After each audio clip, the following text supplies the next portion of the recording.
my wood. Emma on the beat.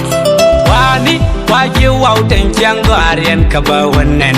Baina kaneti go, baina kaneti go. Wini wigi wautan jango aryan kabia wannan. Baina kaneti go, baina kaneti go. Adong ya bulli, kiambi jitka kacang wautan. Torian janika, tobar kene du jok. Tang ma kwai kapulya, ilpam wan kada way kurek, way tu char. Un bud kene tuil jial kapalang, dung di quiz changa uleng kene ten ngol ka way dua jak. Jendun quiz azule dul kadawan, kancho kene chon wigan wow ten kamai good.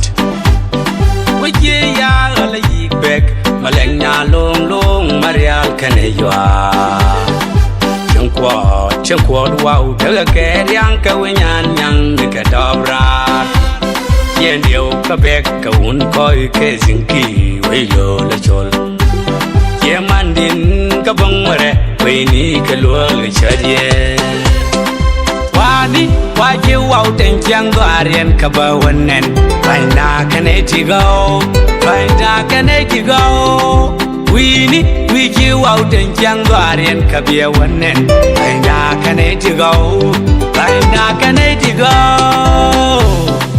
An wajal wujen wautan. Tigwal dul ya ini kawun kiri ya yirma jar kaneng wangka.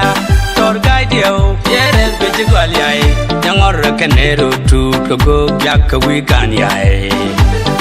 Yaw dor ya ne wur kana gwaloy.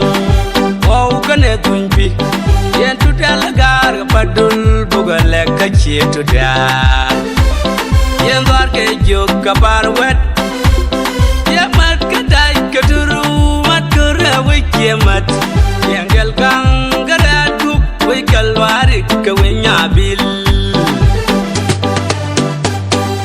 wani waje wautan jango aryan kaba wannan baina kaneti go baina kaneti go wini wigi wautan jango aryan kabia wannan baina kaneti go baina kaneti go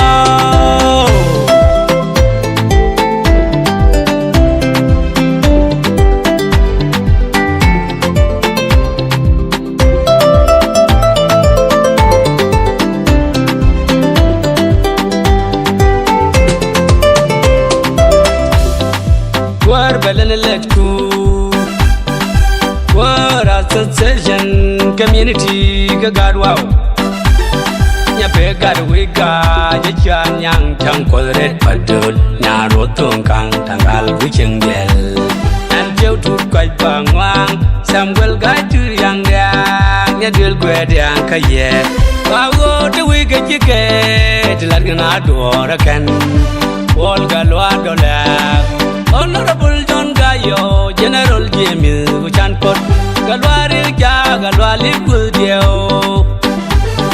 Ya point Bolur, Palankere with that bell guy wall. Honorable Paul Bilchol. Jamie Roy Long Tamin Twil, Pulok Queen Kirkyo, Palmayel Tamin Twil. Yamai Wuchan James, Yakandop get a bit topot. Mun jo chol de yo bangka widang bai lualam bang tong ye bol ka jo garang wani waje wautan jango aryan kaba wannan baina kaneti go baina kaneti go wini wigi wautan jango aryan kabia wannan baina kaneti go baina kaneti go